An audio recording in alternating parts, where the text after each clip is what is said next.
really football industry, of course, they are here in Kenya, that has left fans, football enthusiasts, stakeholders just confused with the state of football academy, the state of football affairs in this country. Keep talking to us on our social media platform, Facebook at KUTV Kenya, on Twitter at KUTV_Kenya. Remember to use the hashtag on the spot. And now, moving on to some rugby action. And of course, the 25th edition of the Safari Sevens will be a season like no other. This is according to Kenya Rugby Chairman Oduor Gagli, who is also a former black blood player. And I had a special sit down with the man at the helm of Kenya Rugby as he takes us through the upcoming Safari Sevens that is just a couple of weeks away. Oduor talks to On the Spot about the current state of rugby in Kenya and what his plan for the game. Take a look. In a nutshell, just tell us what really to expect in the upcoming Safari 7 series. Okay. My name is Oduor Gangla, Chairman Kenya Rugby. We were launching, this was the media launch for the Safari Sevens, which is our international invitational tournament. It will be happening on the 14th, 15th and 16th of October at the RFA grounds of Ngong Road. So far, we have 12 men teams, 6 women teams, and we also have the veterans, and we have the age grade categories where we'll be showcasing the work we're doing with the children at primary school through the Damupevu program. So, very exciting moment for us. Why RFA? It's the spiritual home of Kenyan rugby. We as the rugby fraternity just love being there. We love being close to the action. We love being nice and tight next to each other. And we'll dish out a great party in conjunction with our partners, which will ensure that everyone is excited and happy having come to Safari Sevens. Will the courtesy call be extended to even international teams or just locally based teams? No. We have international teams as well. Yeah, so we'll be able to unveil the team starting next week, Monday, so that I think Mike Kwambo, you'll agree, does a good job getting the shots, and it helps us also to stimulate the traffic onto the web pages. So looking forward to it. So what is the different, probably what should we expect different this time round, unlike the previous editions? I think it's a more competitive tournament because you have some high quality teams. We are looking forward to obviously great entertainment because of the different partnerships and subtle changes in how we've done things in the past to ensure that we have a wholesome experience for everyone. I think there's the new facility also at RFA, so we'll have a VVIP section this time around. And I think it will be a great event for anyone who comes in to enjoy their weekend patronizing rugby. In terms of, I know we're just heading into a new season. In terms of preparations ahead of new season, how will this help the teams, especially as we wait, for the resumption of the season? If you looked at the 7 series, the National 7 series, there was of course a lot of young promising players who came to the fore. So we are looking at a situation where we will have an opportunity for them to showcase themselves against other international teams, which was not able to be done at the local sevens. And I think it's really an opportunity for them to show the coach what they can do and that they are ready to step up to the big stage of the World Series. Yeah. When we talk about the status of Kenyan rugby, probably, let's talk about the Shuja's performance. For example, you have seen a team, the last edition they finished 12 in the rugby series. Probably this time going round, even as we prepare for this particular Safari 7 series, probably, how are the changes? So the team is currently on break, especially the guys who were in South Africa for the World Cup, but they should be resuming next week. The coach has been doing his reviews with the KRU high performance team, and obviously there are players who put up their hand in the 7th circuit, so we'd like to see how that transitioning happens. But then again, I don't pick the coach, I don't pick the players, I only choose the coach. Once we've chosen the coach, then the coach looks at the players, he has the raw material, he then decides based on what he's seen, what is the best way for us to play. So I think that that's what will happen again. But looking at it, we have to move progressively. I think our target is really to get into the top 8 for the next season. That ensures that we are playing at quarterfinals, and if you're playing in every quarterfinal, I'm sure you'll win a couple to get into the semis. So I think for next year, it's really to move to get from the number 11, 12 bracket and get into the top 8, where you're targeting to be in the quarters. We have to move progressively to be able to be consistent. Talking about moving progressively, probably in your own assessment, what do you think was probably the lack of, the expectation that many Kenyans had? What went wrong? I think the World Series is actually really tough. And at times, people don't realize how tough it is. Resourcing, you can't compare us to the other teams. If you look at how much resource we had, $400,000, you're competing against guys with $4 million. So if you look at it, return per shilling, I think we did very well. But I thought we probably could have gotten still within the top 8 bracket. And I think some of the teams, because of the long-term pathways they've developed, they're able to be very, very competitive. If you look at a lot of young players have come in, but the standard is very high. So it means that our development pathway is still not as good as if you look at Argentina, it's a team of a lot of young guys. If you look at a team like Australia, it's a team of very young guys, but they're playing at a very high level. Yeah, so it puts a lot of pressure on us, especially from our age grade structures. Yeah. Well, as a man who sits on the top, probably one might beg the question, so what's the plan going forward? We have to develop a lot more coaches, because the problem is the players come to the national team and the coach is doing a lot of work which should have been done much earlier. So we are struggling because of long-term coaching challenges more than anything else. So it may be good enough in the local setup, but when you go play England or you're playing Argentina, who have been playing rugby and are well drilled, and they put us under pressure, because we struggle when the pressure is high, because of now the skills are challenged. And that's the basic problem. How do we navigate some of our skill deficiencies to continue to be competitive? Yeah. Well, there is actually it's a very key issue in world of rugby, especially here in Kenya, and we're talking about women rugby. Yeah. For so long, it has been, quote unquote, some might say, neglected for a while. I think that you'll agree with me that our women have done very well.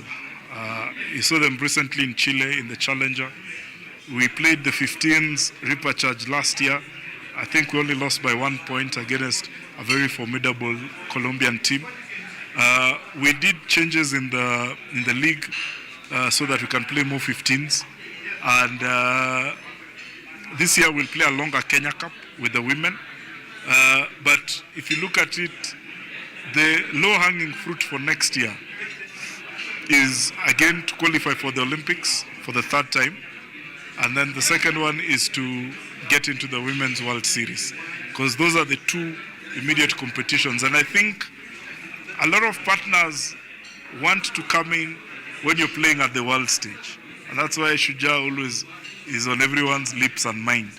And for the women, it's tough, but they also have to get into that platform so that they can start commanding a better sense of value than they're currently getting. So that remains our priority, to be able to go to the Challenger. Even talking to World Rugby, maybe have it in Africa, because I think it gives us a better chance if we're playing at home. So yeah, we'll look at and see. All right, and for this Safari 7? So we launch the ticket sales tomorrow. So the tickets will be available online. We have a number of online partners. We want to sell the tickets 3 weeks before the event starts. I know people are getting salaries next week, so they need to spend that money, buy your ticket and keep it for the next 2 weeks. Because at times people say, oh, this thing came after we've spent money. But I think it's a good time to launch the ticket sales. All right. Probably your final closing remark. No, I think Kenya Rugby is headed in the right direction. I think I'm quite happy with the progress that we've made. We've had a very good year, and I'm really looking forward to next year because we have, it's going to be a big year with the qualifiers for the Olympics, trying to get into the Women's World Series, and also building on the platform we have for the men's in terms of the Curry Cup. We want to go back to the Curry Cup. We've gotten an invitation, and now it's to put in place the resources to honor that invite. So I'm very excited about 2023 as well. And it's a great privilege to be speaking to KU TV today. As a former alumni, I'm very proud of how KU has grown. So very well done to KU TV, and keep growing. It's very inspirational just to see the growth the institution has had, and also a former Black Blood player, captain and chairman in the late 90s. So it's just phenomenal to be able to speak to you today. Yeah. Well, thank you so much for making time. Okay, thank you. All right. Well, that was Odur Gagla, the Kenya Rugby Union chairman, just giving us some insight of what to expect in the upcoming Safari Sevens that will be held on 14th to 16th October. And of course, as you know, former Black Blood player, just like he has said, is very, proud, and I hope like in the coming days he will do some things to try to improve the quality of rather the status of Kenyan rugby, especially even to our own Black Blood here in the country. And of course, this time I want to switch focus to some rather interesting event that still will be coming on later on the 22nd of October this year, and we are talking about LFNA, the 7th edition of it, that will be happening here at Kenyatta University Amphitheatre, and it will be live and exclusive on KU TV, of course. And we just had some, a rich capture of what happened in the last edition of LFNA 6, and it's quite exciting. And of course, even as we take you through this particular, a recapture of all it, just to remind you that tickets are still on sales, and you can book your date as early as possible. Najua early ndio best, mapema ndio best. And of course, take a look at that particular, review, the way it went down. Round number 1, Jason Kibeki versus Alvin Mahindi. 3 rounds of fighting, 3 minutes each, featherweight bout. Here we go, round 1.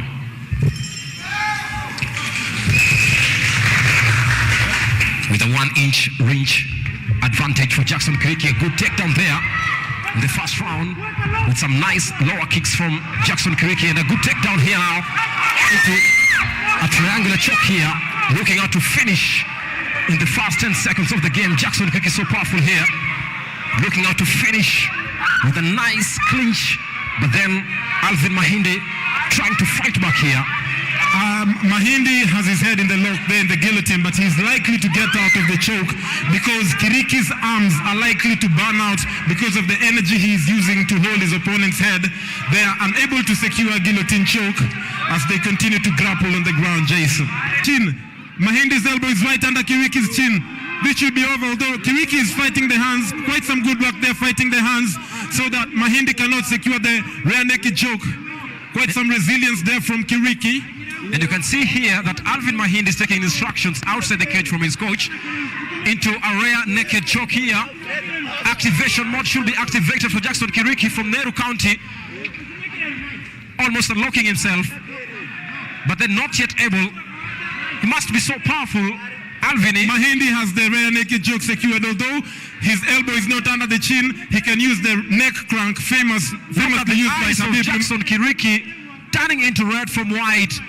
An exact show that the energy from Alvin is so massive. And Mahindi there will not be able to get the submission, but he seems to be taking instructions from his coach as he fights there. He's got a good body triangle on his opponent, which has now turned into a full guard. Kiriki is going on top of his opponent. Great reversal. 20 seconds out of round 1, and still Jackson Kiriki in danger here now. Unlocks themselves, both men. Good restart in the second round. Great flying kick from Jackson Kiriki, but then nice, also powerful. Great hand movement from Jackson Kiriki. Alvin Omondi with some nice good head movement. Looking telegraphing. Jason Kiriki is telegraphing his punches, so Alvin can see them coming from a mile away. Great head movement again from Alvin, getting out of the way of the straight punches. Kiriki throwing randomly and not actually setting up his kicks and his punches, so that Jason Kiriki, Alvin looks ready for him, although the clinching and the takedowns are nullifying any attacks that Alvin would do. Looking out for another guillotine choke for Alvini. The debutant gets a takedown. Side control from Jackson Kiriki inside with some nice right hands and left hands from Jackson Kiriki here, the Eagle. Both men look to be so tired in the second round. It's a tiring affair. 6 minutes of fighting is not an easy affair.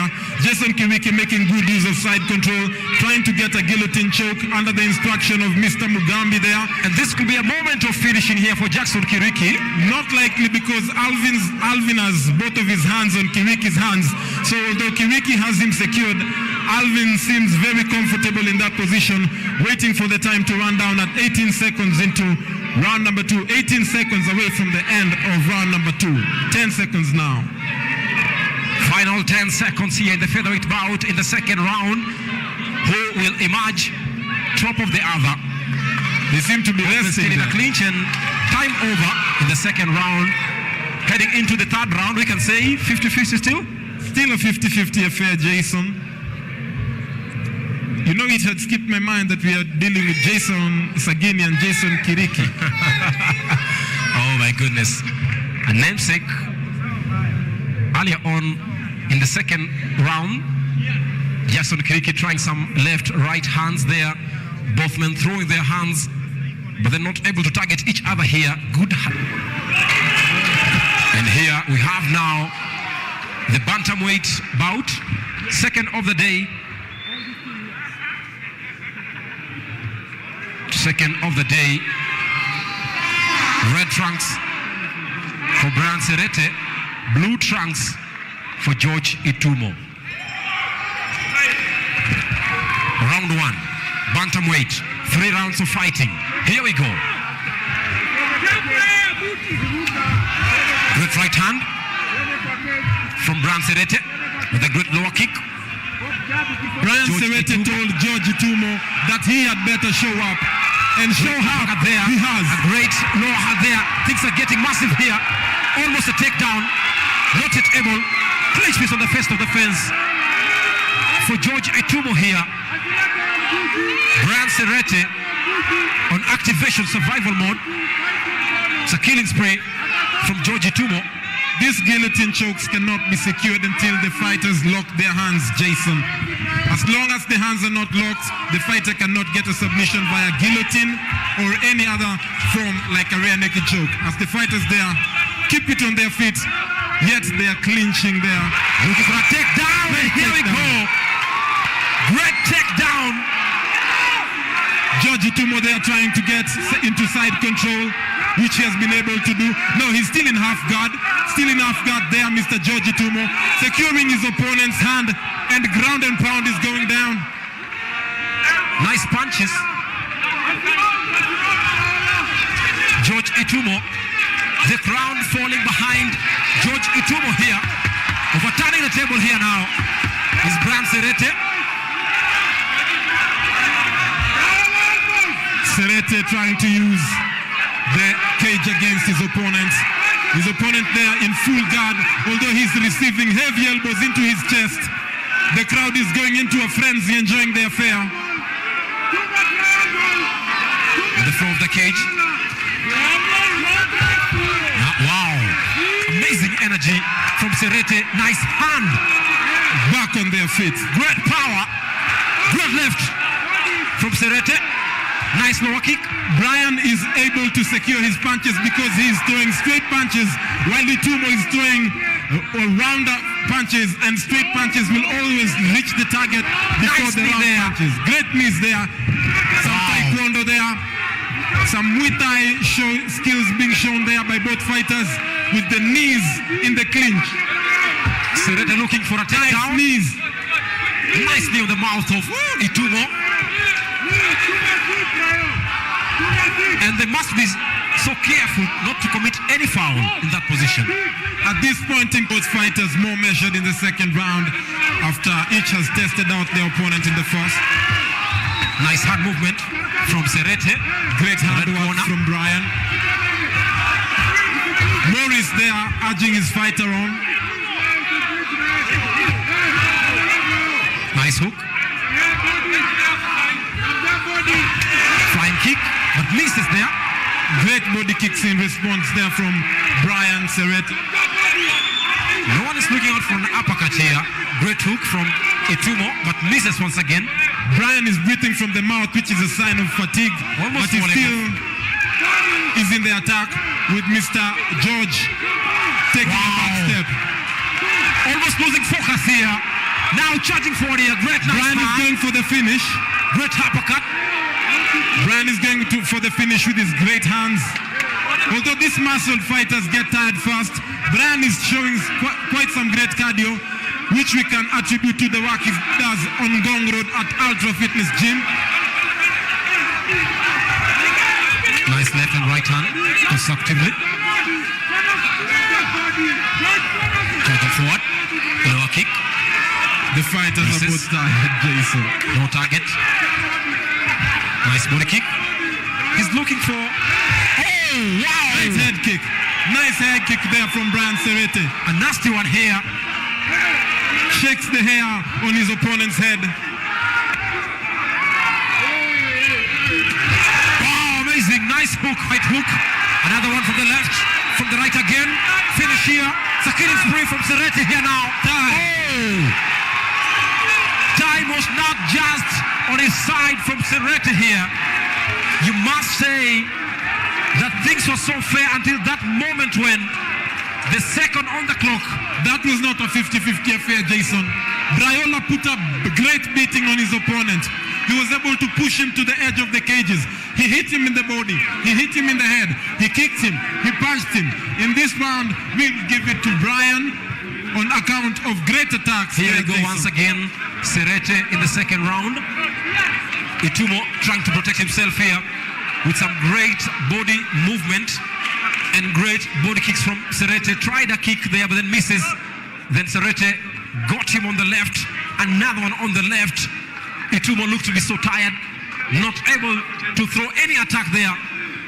The nice, great hand movement from Serete, looking to end things in the second round, in the final seconds, but then things were not so able on his side.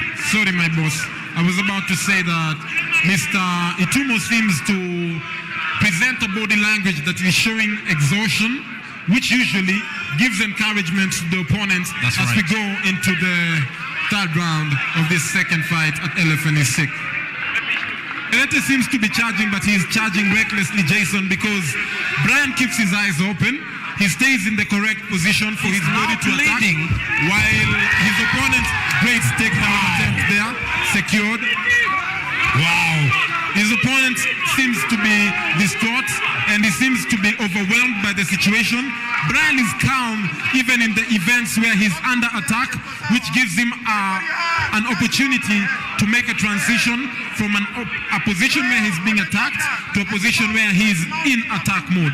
So far, Brian doing a good job, even although he's on the ground under the bottom with half guard on Brian by one George Itumo, who has been on the receiving end of this fight so far, Jason. This is a good time, or it's a good tactic for Serete to try and close in on the gap and try to make things to unfold in a slow motion mode. And you can see here Itumo in the blue trunks with some great lower body kicks on Serete. Serete, a good takedown. Great reversal there from Mr. Brian. Great reversal there from Brian Serete. Now on top, in half guard.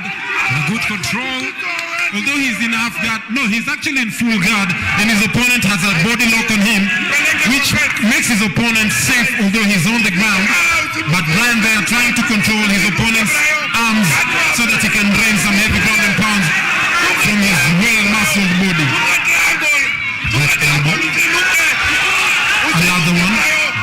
wrestling from Serete.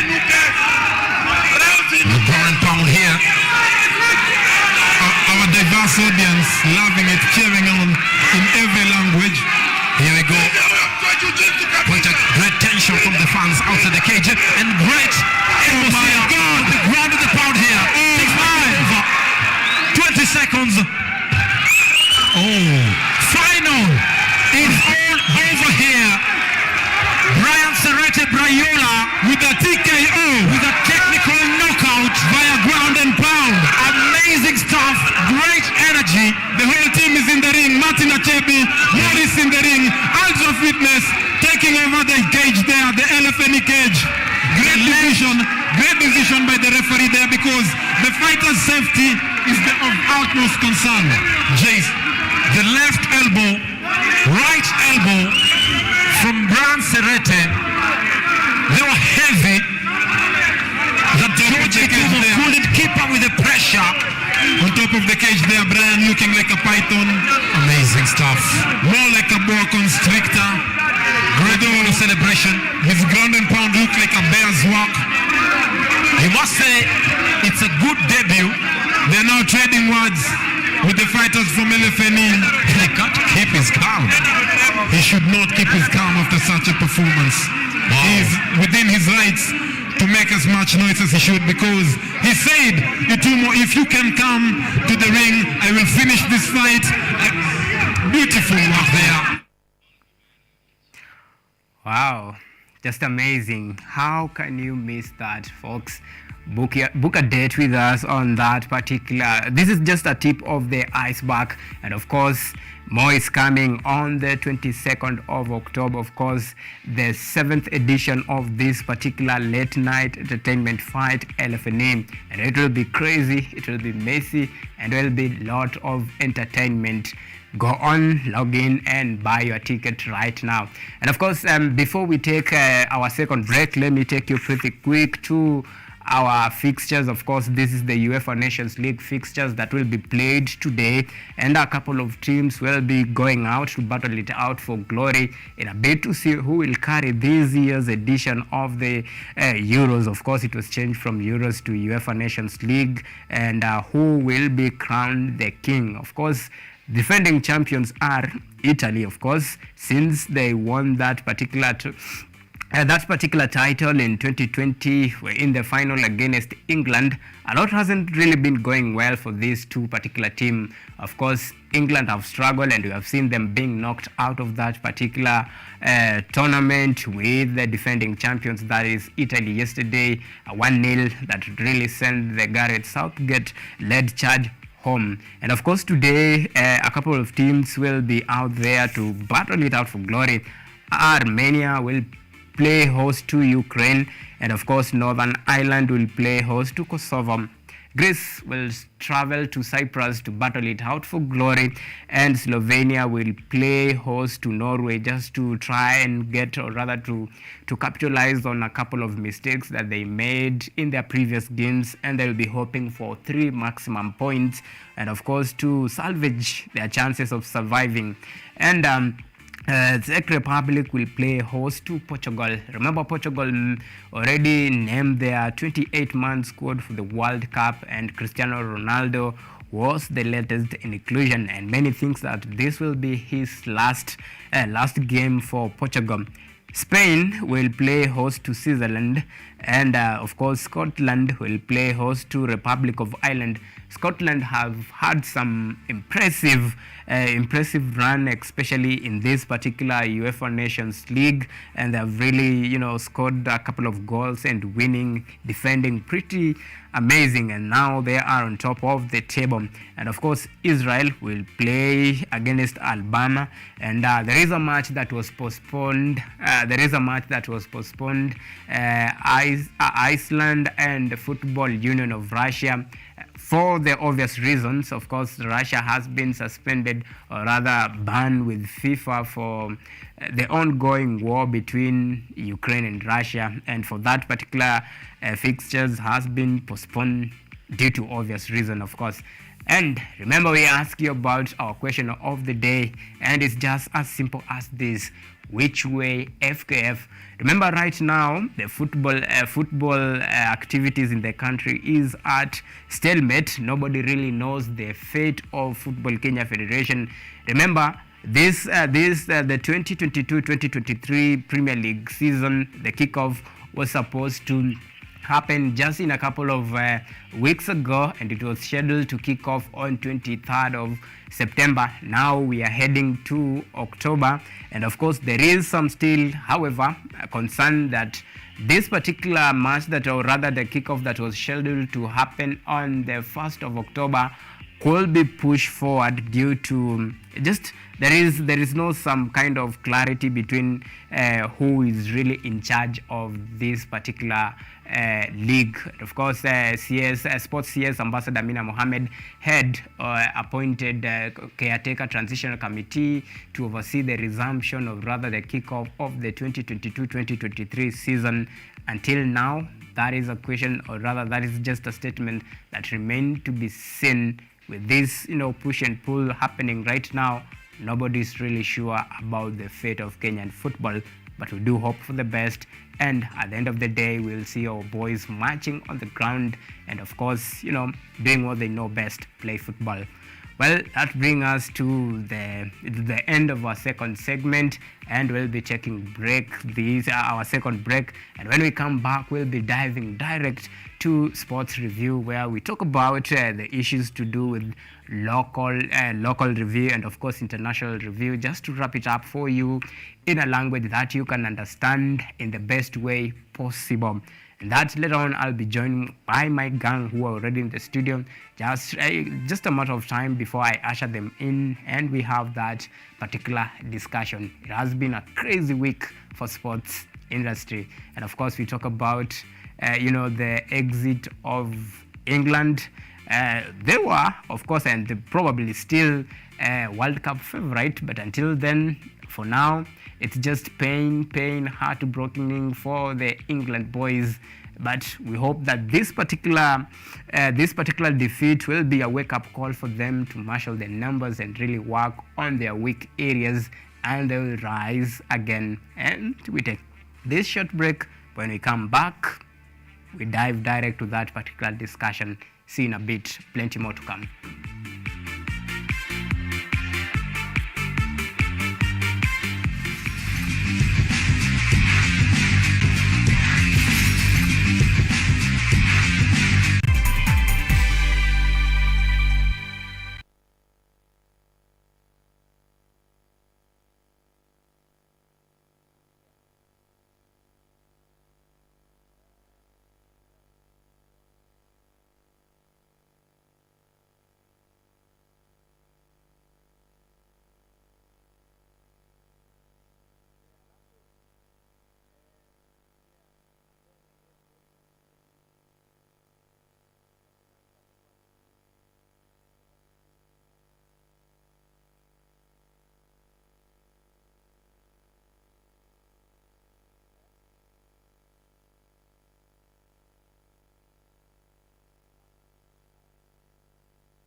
so good body, den, yeah.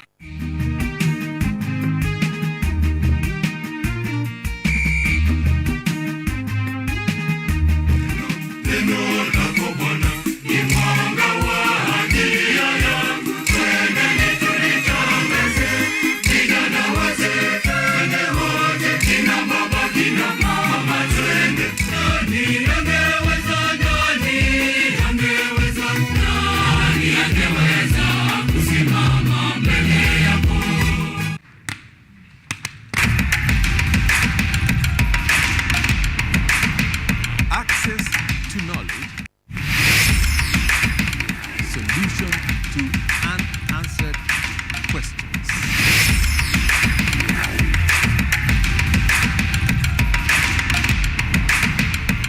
Guidelines to pursuing your rights and repossessing your property, intellectual or material. This and more, only on Law Matters.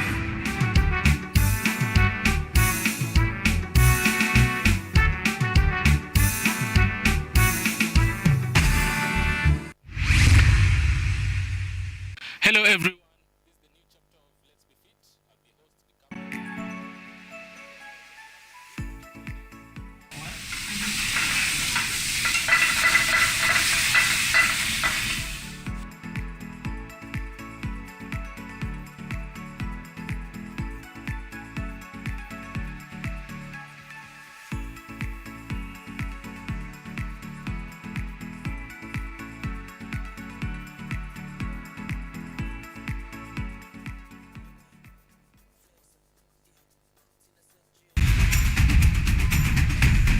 Bila shaka, mbiu ya mgambo ikilia, kuna jambo. Na sasa, katika QTV Rise Today, makala ya TBT. Tunaongeza kuni, tunawasha moto. Tunaingia barabarani kuangalia hali ilivyo. Takwimu za corona na kupa habari zinazojiri na zinazokuhusu na kujuza na kukumbusha yaliyotendeka siku kama hii ndani ya historia. Kisha na kuletea wageni na wataalam, tudadavui, tufahamu na tuchukue nafasi yetu kama vijana katika uongozi, uchumi na masuala ya kisiasa nchini. Na joto likizidi, tunaingia uwanjani, tunachambua spoti ya Kenya. Ni kila Alhamisi saa 1 hadi saa 4 asubuhi, nami Vincent Maina almaarufu Ojwang mtoto wa Mariam, ndani ya QTV, a new experience.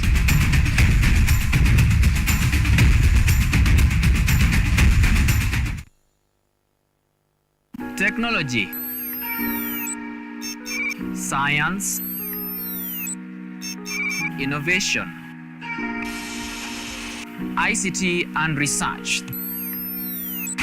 These are the ingredients upon which the solutions to the 21st century problems are founded. In a world that is rapidly changing, it's all hands on deck to ensure a balance in all fields of life.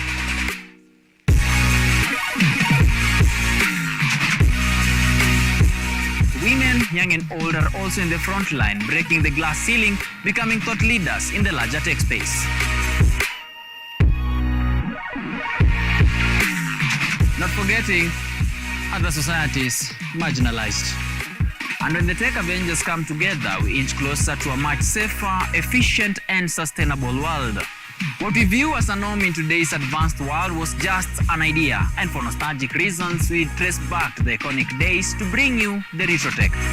On Tech Innovation Show, we encapsulate all the pillars of the fourth industrial revolution, decoded in a language, all for one for all. Make a date with me, Samson Jura, every Monday at 8:30 as we push the mantra, keep learning something new each and every day. Only on KUTV, a new experience.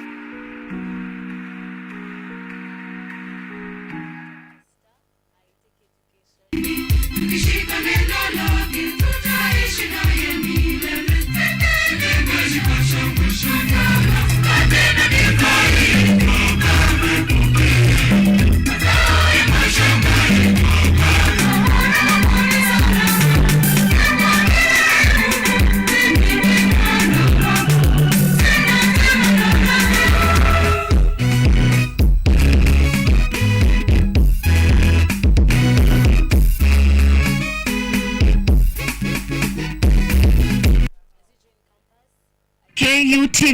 in conjunction with Kenyatta University Funeral Home, is now offering death announcements immediately following on news bulletins at 7 p.m.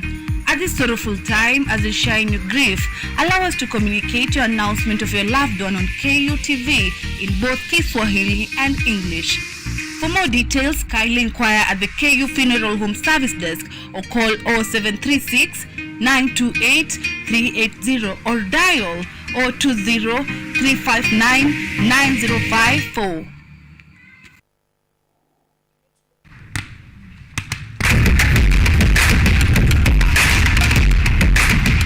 Access to knowledge.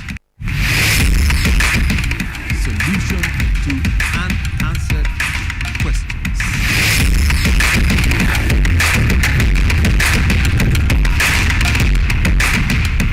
Guidelines to pursuing your rights and repossessing your property, intellectual or material. This and more only on Law Matters.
Ukiwa na dukuduku la michezo, tunafungua sanduku la dukuduku kwa ufahamu zaidi. Kila danadana, mitimko, mifiatuko na harakati zote ugani, sisi ni wako mwandani. Kukurukakara zote nyanjani, haziwezi kuangaziwa zaidi ya micharazo michezoni. Mimi mwanaspoti wako matata Peter Pinches Mwaora, ndakuwa na jopo lenye maarifa sufufu, nikufahamishe na nikuburudishe wewe shabiki shakiki kwa uhakiki na kindakindaki.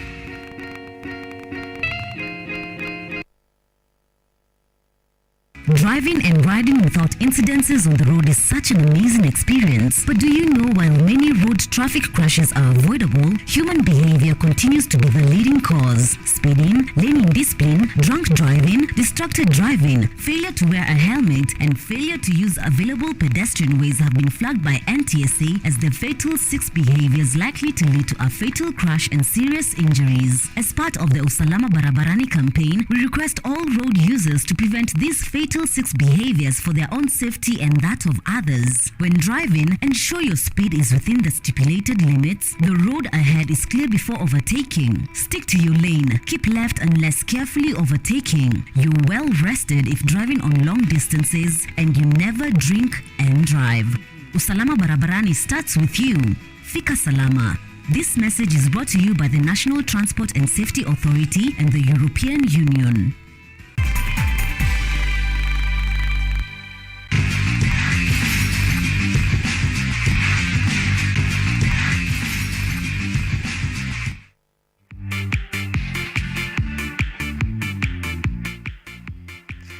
Well, welcome back, and this is the last segment of it. Of course, I was about to say the segment, of course, that is pretty much okay.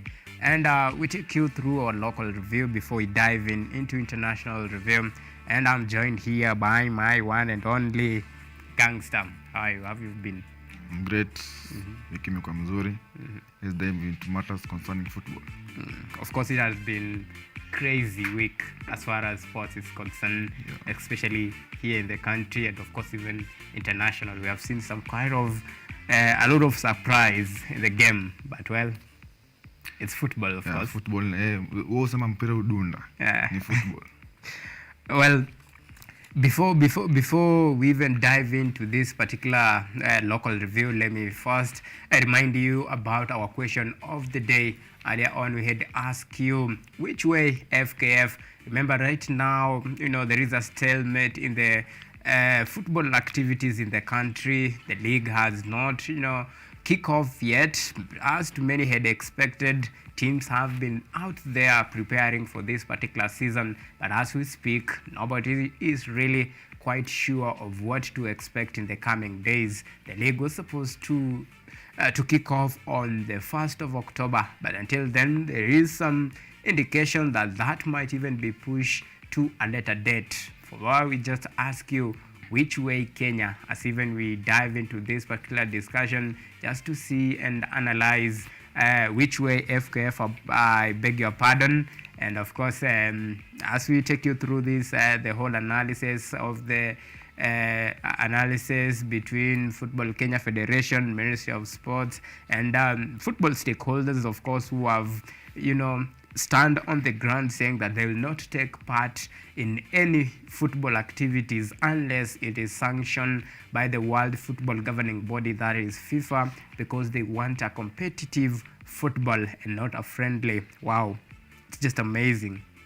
Well, there is this stalemate that is now happening. Nick Mwendo, of course, going to Kandanda House, and CS Amina Mohammed, writing, just condemning, saying that Nick Mwendo's return to Kandanda House is illegal, and of course, and he termed it as breaking in or leading the disbanded Football Kenya Federation, administration through a break-in into the office. How do you respond to such claim, and what kind of picture does it paint on our football activities, especially here in Kenya? For me, I may say that for us to move forward, we need for us to move forward, tunataka hao watu Amina Mohamed na FKF to read on the same page, you see. So if there's these mayhems in between them, because Nick Mwendo is recognized by FIFA as the FKF president of Kenya, and Amina Mohamed is the CS for sport for government, but sasa kuna interference hizo katikati inafanya tunapigwa ban na FIFA pia, unaona. So I may say that the both of them to read on the same page for us to move forward. Yeah. Well, there is some very interesting issues that come in. Of course, Nick Mwendo, the High Court had dropped charges against the allegations and all the accusation level against Nick Mwendo. And now, according to our Kenyan constitution, and because we are a country governed by law, Nick Mwendo is free because there is no any charges that he'll be facing. And because of that, Nick Mwendo thought okay, this is the time because I've not been charged with any offense. So I think it's time for me to resume to office, owing to the fact that Sports Cabinet Secretary Ambassador Amina Mohammed had appointed FKF Transitional Committee that was to oversee the kickoff of this particular 2022-2023 season, but with the Nick Mwendo now taking over the helm of leadership of Kenyan football now that begs the question, what is the mandate of football, FKF Transitional Committee? Where does it leave them? You see, the committee was formed by Amina Mohammed, but the FKF president is Nick Mwendo. So I may say that if Amina Mohammed stays, because there's a new government which a new CS will be formed, the committee will go on as the round ataendelea kuona vile ligi itaanza for the rest of the season. But for Nick Mwendo to be at the helm, he must first be akuwe na kesi mzuri na government ya Kenya kwanza, ikuwe amedropiwa charges, Amina amekubali, ndio sasa iendelee vizuri. Lakini kwa hizi moja mbili huku na huku, ataenda vizuri when we may see the fall of football in Kenya. Well, where does it leave Nick Mwendwa? Because Mwendwa had, filed, appeal barring or rather stopping Director of Public Prosecution from, presenting fresh charges against him. But that particular discussion was overturned down by High Court, because according to magistrate, that is according to High Court Judge Esther, he said like that such kind of matters is beyond the court's jurisdiction, and he cannot in any way rule against that. And so this means that if the director of public prosecution, that is Nordin Haji, want to, of course, press or rather even open fresh charges against Nick Mwendwa, he is free to do so. And that's now still begs the question, like, remember, this is a man that has been hunted for a couple of months right now, and there is nothing that is preventing the Director of Public Prosecution from, opening fresh charges against Nick Mwendwa. In the event he takes the leadership of office and still again be charged in a court of law, then where does it leave, the Kenyan football? How will FKF operate? Don't you think it's just a noble thing for FKF first, or rather Nick Mwendwa, to be cleared of the sort and sort allegation and everything, until everything is settled and is clean, now that he can return back to the office and of course take the mandate of overseeing the football activities in the country? Don't you think that's the noble thing to do? I'm with you. I think the right thing to do is for Nick Mwendwa first to be cleared by the judges, by the court, then goes to FKF and run the FKF, and we see a league that is fresh and a league that is enthusiastic, a league that we know. Yeah. Well, the constant, postponing of the FKF 2022-2023 kickoff, that is the beginning of this kickoff this season. We have seen from September 24th, and it was pushed to October. The 1st of October. Yeah. There is, however, some worrying concern that still nobody is really sure about when will this the new season kick off. And to some extent, it's really about the fight between the two, let's call them the two bulls in the house. Yeah. The FKF Federation, of course, led by Nick Mwendwa, and of course the Ministry of Sports. One may argue this is the time. I mean, it's just a couple of days before, he take a leave from that particular office. Yeah. But with everything being displayed and everything that we know, there is a caretaker committee. What is so hard for them to declare this season officially open? Mi naweza sema kitu moja. We are seeing a politics in football, ambapo Amina Mohamed na Nick Mwendwa hawako pamoja, so they are fighting because of politics in between the football. Unapata Nick Mwendwa in his statement say that yako willing to write to FIFA for us to be lifted the ban, so that tunaweza ona continental football, ambapo tunaweza enda CAF, tunaweza enda hizo championship, investors one the returns in their money. So not for us to move forward and say officially the league has started, let the two balls of the football to read on the same page. Okay. Wasikuwe vitu wako huku they read on the same page, but we may say that Amina Mohamed anaweza enda. Unajua the CS are about to be announced, and we are not sure if she'll be the CS of sports again. So kutakuwa na hati tena, and Nick Mwendwa said in his statement that he wants to thank the government. So we don't know which government, but as for now we know it's the Ruto government, the government that is in place. So we may say that we may see Nick Mwendwa staying and Amina going. Well, his first speech, of course, at the Kandanda House, he said freedom has finally come.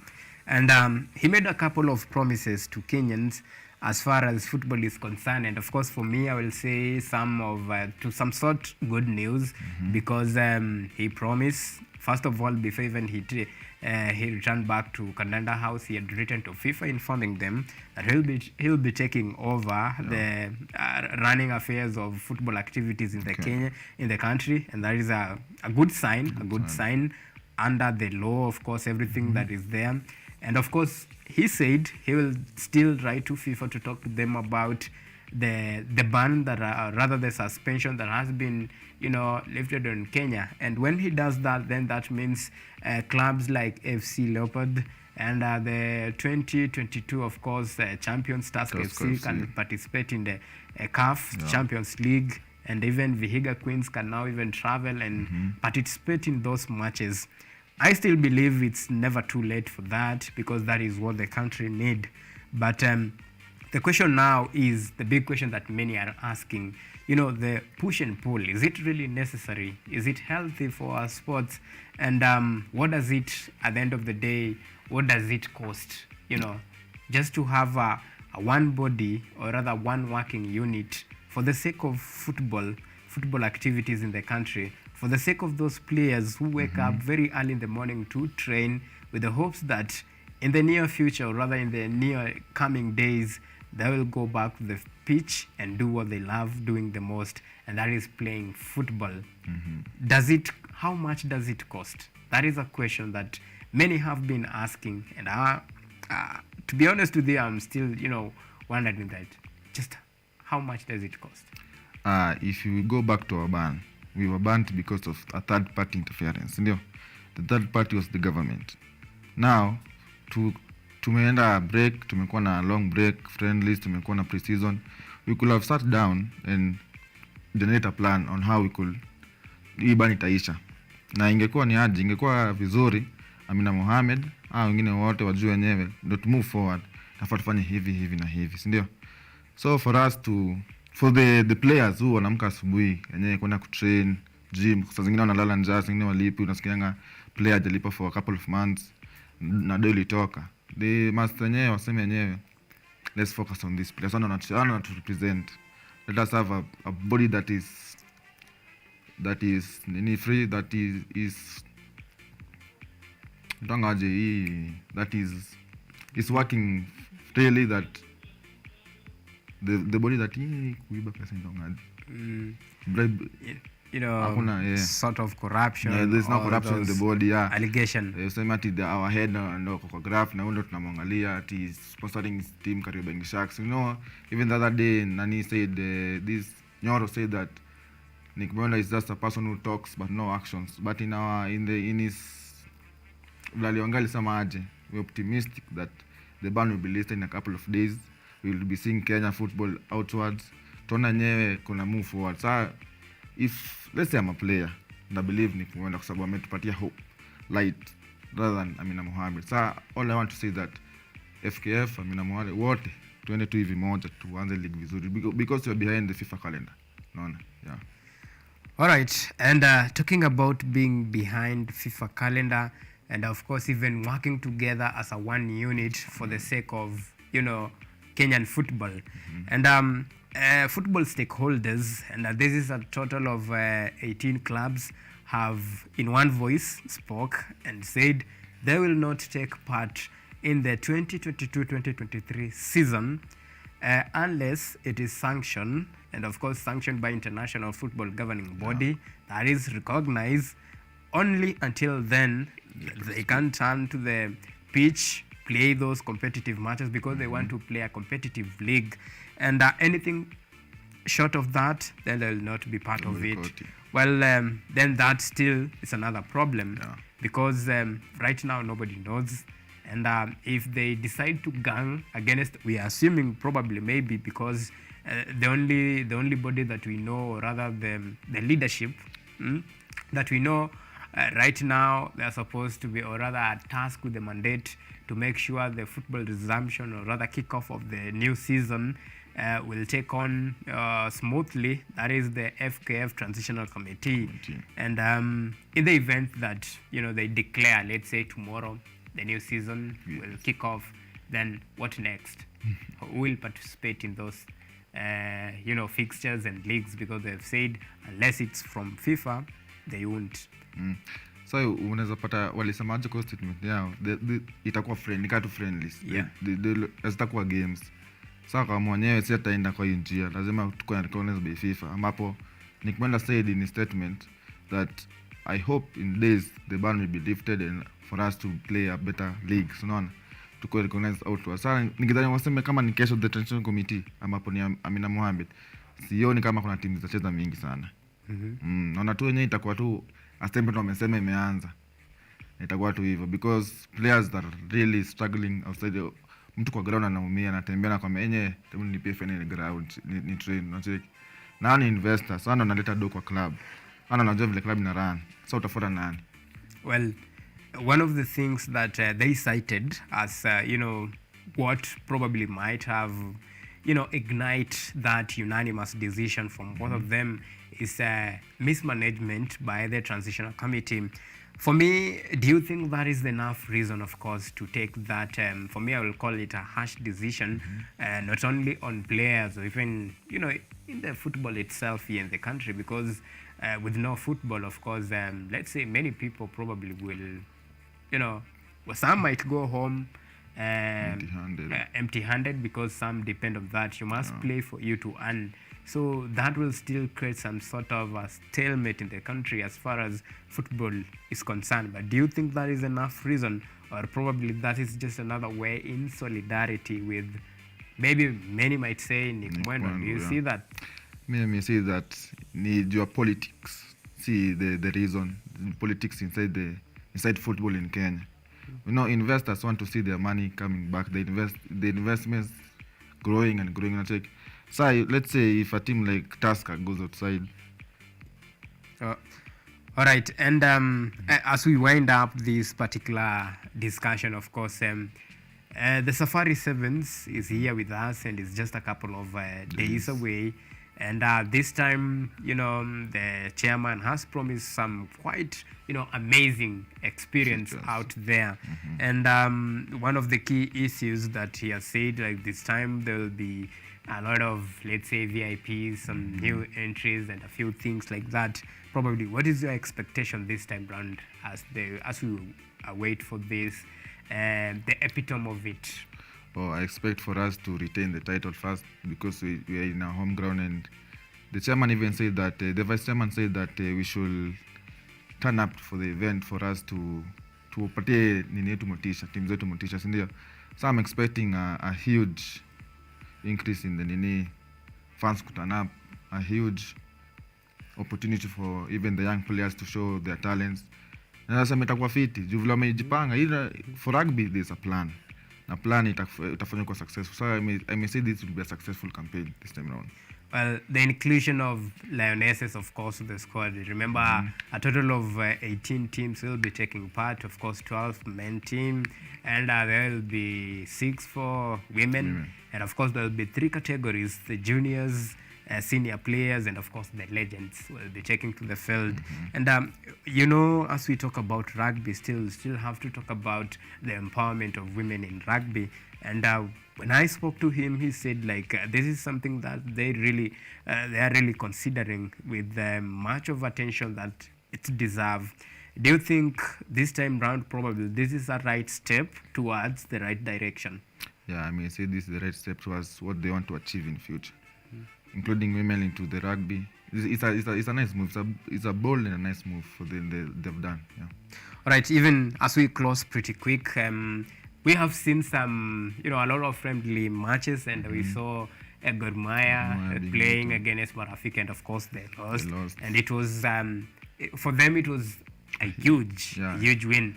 Remember, this is the defending champions. Of course, they have been the dominant force in the Kenyan Premier League. They have carried quite a lot of titles, and beating Gor, a team from Division 2, beating the Giants. Of course, that must be crazy, and of course a moment to always remember. And we saw FC Leopard, of course, playing against Moranga Seals, and they recorded a 3-1 against us. If we were to look at these 2 particular matches that were played, and probably to sum up what we might call the Kenya Premier League, of course, friendly matches before the season begins, what do you read in these results? For me, I may say that we will be seeing the same Gor Mahia in two years ago, because they are being falling short to clinching the title. Because ni friend hajakata, but to can judge by the way they're playing, there's no cohesion in the team. The technician bado hajajua players wake vizuri. So I may say for Gor Mahia this time round bado they still fall short to clinch the title again. And for FC Leopards, that's a nice win. Let's hope that isifike katikati ya ligi waanze kusema mambo na pay bill, wakuwe na nini, waende hivyo tu mdogo. Juu last time they finished bottom half, the bottom half of the table, sindio? So an improvement for them. Well, for me, I'll say it's too early to judge because the season hasn't really begun yet, and we expect a lot of changes to see in the coming days. And for me, for now, nobody's making the judgment right now. Remember, Gor Mahia have received a new sponsor, and they'll be receiving probably around 80 million. Of course, that is a good plus for them, and it will motivate them, of course, as they begin their title hunt. And this, of course, brings to the end of this particular local sports review. Up next is international review. Of course, we'll dive into UEFA Nations League in between a couple of matches that were played yesterday. And of course, we expect more to be played today as we talk about the analysis, the fall of big giants like England, who right now will be watching, the match from probably at their comfort of their sitting room, of course, just to see and reflect probably and ask the big question, what really went wrong? Of course, that is for the likes of, the tutelage, that is Gareth Southgate, to reflect on that as he awaits the big test that is there to come, and we're talking about World Cup. Remember, I had asked you about our question of the day, which way FKF? A lot is really happening. It is crazy. Even the mere fact of speaking about, the football affairs in the country really make others sick. But of course, this is the nation that we have and the game that we love the most. And we'll have to talk about it because nobody will talk about it. It is us to talk about it. And of course, to keep on pushing. And at the end of the day, we hope action will be taken and football lovers and enthusiasts, at the end of the day, their prayers will be answered.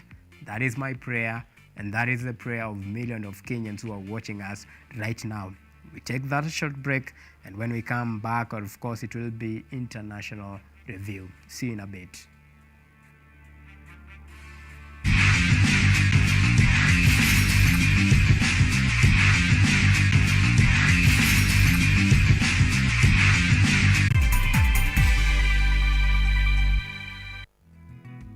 Kama ilivyo ada na desturi katika kipindi cha Boresha Kilimo, tunazuru mashamba mbalimbali ili kujifahamisha mchakato wa upanzi wa mimea tofauti.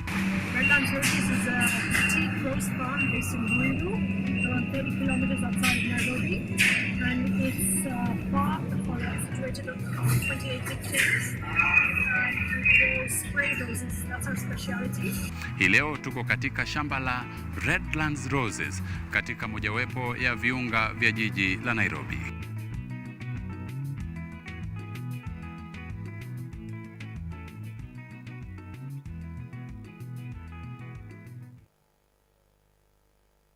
Unemployment has hit you hard.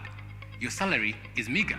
You decide to venture into business, but you're struggling to thrive in it. You would want to reap a big tip on how not to run into losses. Forget the preachy business vlogs, the hyperbolic motivational speeches, and all the roads down desperation. Hope has come with model stories from small successful entrepreneurs.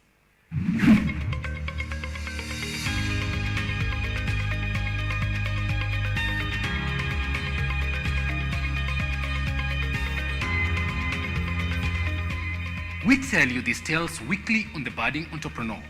Join us as we help you make your trade profitable and often smile to the bank.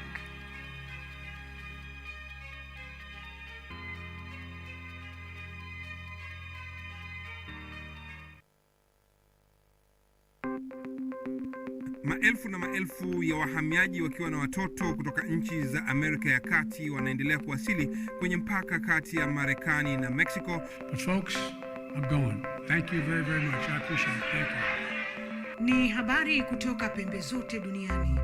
People power si vuguvugu. People power ni idea. Tazidi ananyonya, hanyonyi vizuri, anakuwa hayuko comfortable. Jeshi la Jamhuri ya Kidemokrasia ya Kongo linapambana na waasi wa ADF.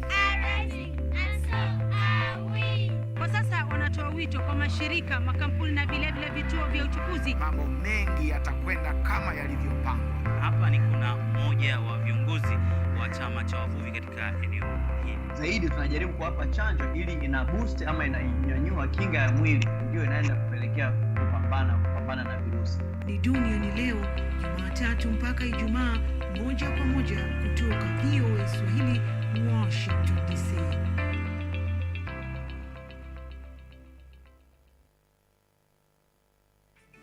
Leo tutakuwa tunaangazia talanta za watoto wanaojua kupika. Wacha sipoe, alafu wachukua sukari waika hapa. Tunakuza mtoto pande wote. Tunakuza kwamba si kimasomo peke yake, lakini nimeona kwamba hata upande ya pale jikoni watoto hawa wanasoma vizuri sana.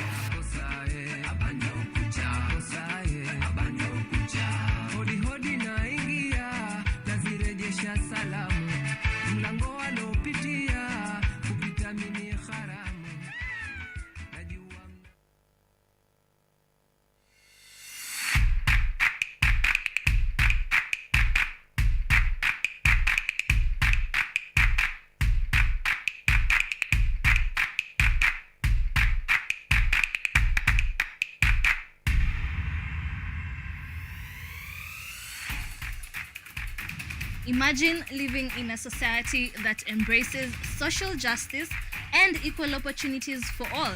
On Woman Crush Wednesday, Rise Today, we bring you experts for meaningful conversations on matters, gender equality. Mimi nasaona hakuna gender equality as we speak.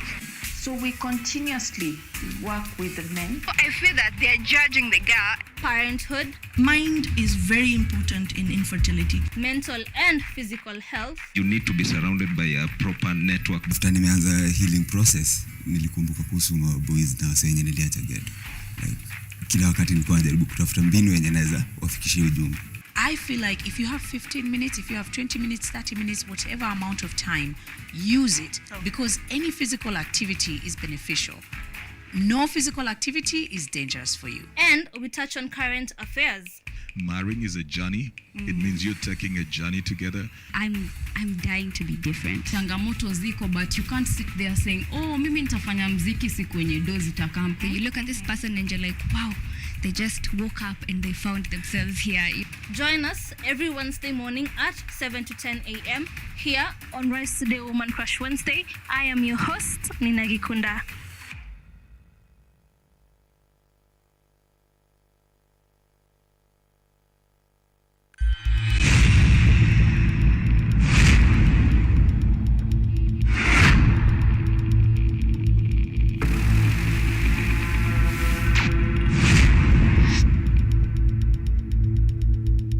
Tunakula usiku, tuachane na break kwanza, tuende lunch. Chapo.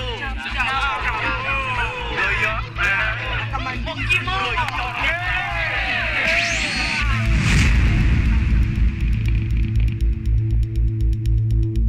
Rasha piga shada kuna giza, sikinai tujinai siweke story.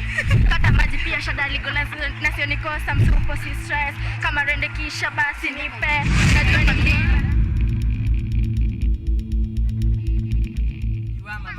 Big up, brother, ukiwa adriva, big up, sis, big up, shows, mama, big up, oya, wase wote, okay, my principal, big up.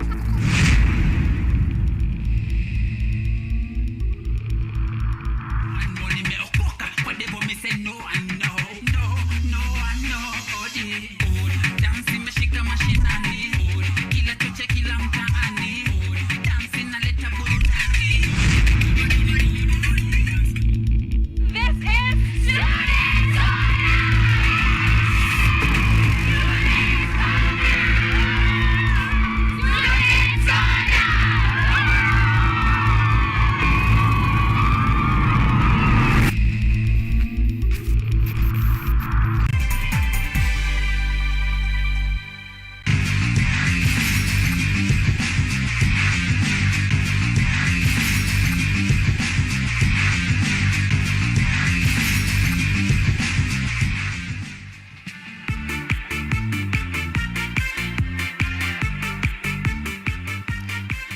All right, welcome back, and this is the last of it. Remember, before we take this particular international sports review, let's talk about, or rather, let me remind you about our question of the day.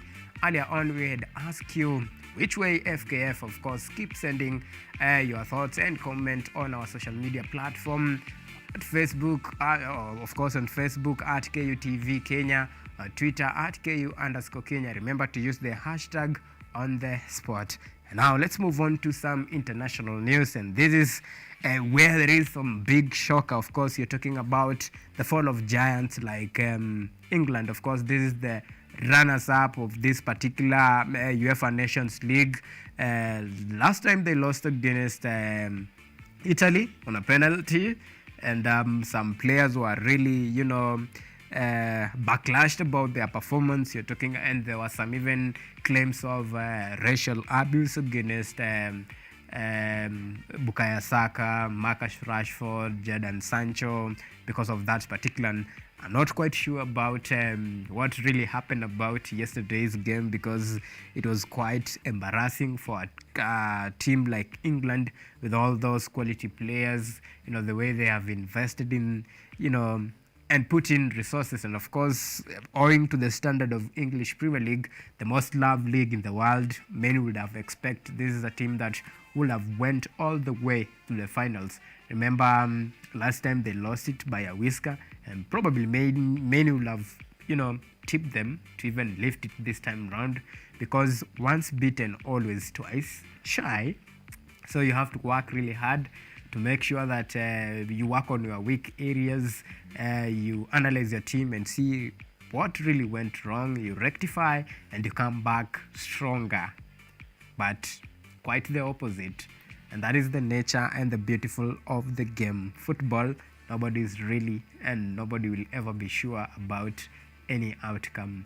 England, Italy. One word to sum up that particular match. Let me say the results were their own repercussions. Because as for me, I could not see how we could left the likes of Kina Rashford, Kina Sancho, to go for Grealish, who was not even playing regular football at Man City, and the likes of Maguire. And the main part is when you include Maguire and Grealish in the starting 11 against the Italians. So, do you think with the introduction, of course, Rashford and Sancho would have made quite a big difference? Because remember, this is a team that hasn't won all of their 4 matches. Remember, they sit, of course, last on the table. And if I were to take you through, let's say, this particular table, and we have the group, England is in group A3, Hungary, of course, leads, very interesting. Yeah. Hungary of all the teams. Then we have Germany. Hungary has 7 points. Germany has 6 points. And of course, we have Italy with 5 and England with only 2. Then that tells you, like, this is a team that has a lot of work to do, a lot of mistakes to rectify. Actually, they need a housekeeping, because this is really shameful for a team with this caliber status. When we talk about England, we talk about the best of the very best, of course. They haven't won, any cup this far that we can say that this is something that they can be proud of, but they came very close. And many had seen hope. When you remember about the World Cup, they really tried. Yeah. And Euros, and actually it was like, World Cup, it was a slip, but Euros, it was coming home. It was coming home, and they really wanted to prove a point. Yeah. But sadly, that did not happen. Then yet again, moment for redemption came. Yeah. And this time they have really performed poorly. They're not scoring goals, they are conceding, and you just beg to wonder what is really happening to England. You see, in the future, in December, we have the World Cup. So in between this time, they should go and look at their form. What's happening? What's really wrong? Because unaweza wekaje Bellingham partnering with Declan Rice on the midfield against the Italians, and the Italians are experienced in this kind of competition. You should have gone for an experienced person like Henderson. You see, So may say waende tu wakae vizuri, waone kama if the tactician Southgate is really up for the job or they should look for. Lakini for now they should not sack him because the World Cup is around the corner. So they should just be optimistic with him, show him his wrongs, his rights, and rectify them going towards the World Cup. No, okuwe the mentality that is coming home. Well, this was a break or make it moment for both teams. And remember, if by any chance Italy would have lost, then that means they will have, pack and go home and actually miss big chances because they'll not be taking part in the World Cup. And this one will still have eluded them. But for now, they have still a fighting chance because remember, England will be playing against Germany on Monday, and nobody knows the result because right now England is wounded, of course, Lion, and we can't comprehend about that particular result. But of course, they'll have to go back in the scoreboard and of course, just to marshal that. And there is some very interesting things that Gareth Southgate said about in the post-match interview. And I don't know if my director can play that particular clip for us to, take a look.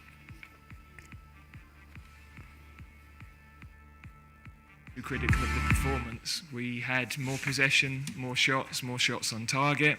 I think for large parts of the game we played very well. We didn't deal with the decisive moment defensively, and we had moments where we had the chance to be more decisive in their final third, which our quality just wasn't quite right. So it's a spell where, of course, ultimately results are going to be the thing that everybody reacts to. But I thought there were a lot of positive signs for us as a team tonight. I think lots of good individual performances. I think I personally thought the performance is a step in the right direction, but I completely understand because of the result that is not going to be the reaction externally. Yeah, look, really difficult to pinpoint why we're not scoring because I think we're getting into the right areas. We had the moments that we would have had in the past. We just didn't deliver that final piece of quality tonight. I understand the reaction at the end because that's the results we've had in this competition, and it's an understandable emotional reaction. That is Gareth Southgate, really shocked if you look at his face, and he's not sure about what really happened because he said they created a lot of chances, they tried to defend, but at the end of the day, that's just like they said, luck was not on their side, and probably they'll have to try a bit harder because they have quite huge task ahead that will define, of course, their title credentials, and wish for them all the best. So before even we wrap up this particular international review, let me just take a look at the performance of big teams, by the way. And in Group A, of course, let's say we have the teams like Croatia, Denmark, France, and Austria. I want to point out probably three teams, and that is France, and then England and Italy.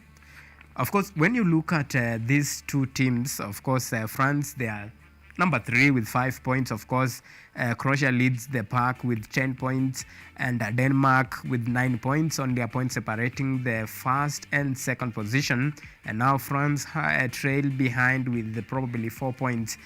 If France fail to close the gap probably between the two, Denmark and Croatia, then it means that they will be bidding goodbye for this particular competition. The same case to England and Italy. Of course, Hungary leads the pack. Then we have Germany there, Italy, then England. If they do any blunder, then that means they will be going home probably. No. And of course, we see Belgium, Poland still, the fate of Poland not quite sure, still hanging. And I have to admit, UEFA Nations League have really, bring the best out of teams that we'll call the underdogs, the likes of Hungary. They're talking about Scotland now, performing, and the big giants now, we'll call them sleeping giants that really need to wake up. Probably this is a wake-up call because most of them will be taking part in World Cup. And of course, this particular international review and UEFA Nations League to in particular bring us to the end of this particular show. Thank you so much for always tuning in, and of course my special thanks goes to the whole of production team who made this production a success, and of course there are major minor matters to do with sound. Of course, Major Rex there with my director Rex, and of course Sheila Martha's graphics. We have here the likes of Martha, Ashley there, Wanjohi, sounds and everything. And of course for you, Degwa, thank you so much for always making time. It's always a pleasure. My name is and will always be Auma Evans. Until then, have amazing and a lovely weekend. Until we meet again next time, same place, same day.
Repossessing your property, intellectual or material.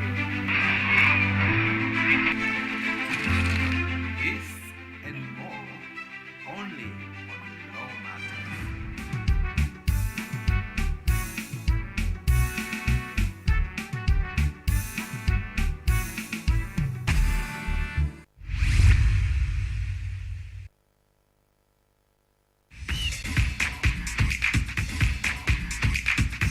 Ukiwa na dukuduku la michezo, tunafungua sanduku la dukuduku kwa ufahamu zaidi. Kila danadana, mitimpo, mifiatuko na harakati zote ugani, sisi ni wako mwandani. Kukurukakara zote nyanjani, haziwezi kuangaziwa zaidi ya micharazo.